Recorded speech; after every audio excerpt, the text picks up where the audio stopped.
So I made these beautiful. This is a video of my wife eating. I made this beautiful sweet potatoes I bought at Asian market. Purple. And they look, I think they're Asian sweet potatoes. Because I read the descriptions and these look like the Korean ones I had. And because they're whiter and paler. Inside. Yeah. The skin is oranger, purple. I put some butter on there. Yeah, it was really purple. It's not purple on the inside. There's more over there. Why did I think they were going to be purple on the inside? Those are lovely. Lovely.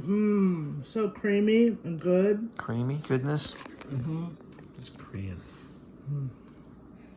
Made in Korea. The best. The best. I think they are, but I'm not sure. It doesn't say. It doesn't say on the label. Cool. But yeah, it looks like Korean ones. How long did you cook them? 400 degrees in the oven, just cleaned and poked. 400 degrees for an hour. 1 hour, 400. Okay, cool. Perfect. For all those. Sounds good. Oh, here's the other one. Yeah. Delicious.